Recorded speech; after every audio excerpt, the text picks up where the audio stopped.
Hey, what's going on, everyone?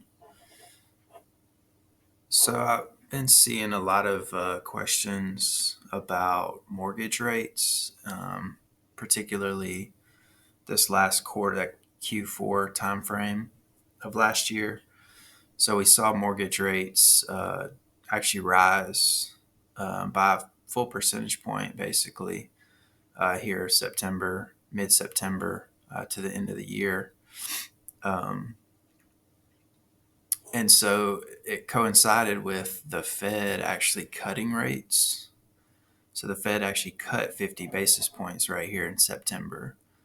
And so intuitively, people would think Fed's cutting rates, so mortgage rates surely will fall as well. But that's just not how it works. So the Fed cut rates here 50 basis points or 0.5% in September. And then they also cut 25 basis points in November and then 25 basis points in December. So they cut by a full percentage point September through the end of 24, but mortgage rates increased. And so why is that? So the Fed, when they cut rates, they're just cutting the Fed funds rate. And it's like an overnight rate that banks use to lend to each other. Um, it really doesn't. It's not what mortgage rates track. And so if you want to pay attention or kind of understand what mortgage rate, where they are and what they're going to do, you really need to look at this 10-year treasury. And so because this is what the investors that are going to be buying the mortgage, um, this is what they're going to go off of. And so if you're an investor and you can get 4.6% risk free on a 10-year note, you're obviously going to want a higher yield if you're buying a mortgage, which is not risk free, right? There is some element of risk.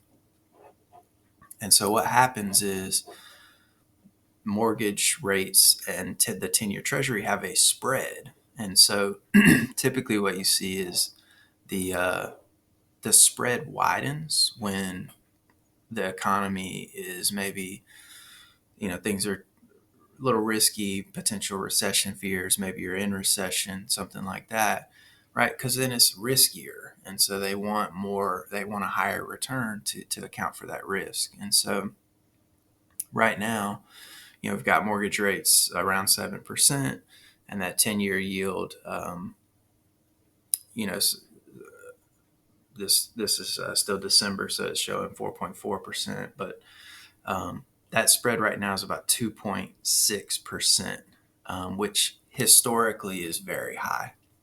And so you may, we may be in a case where we're hearing that the Fed isn't going to cut in 2025. There's a chance that there's going to be zero cuts.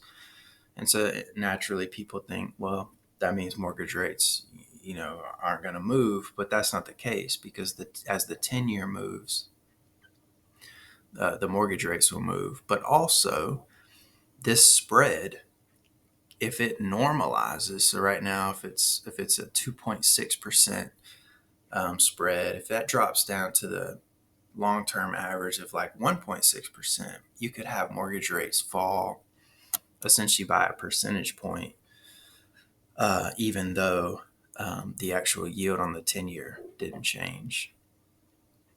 So it's really not that complicated, but I just think it's something that most people don't really understand. So there's your quick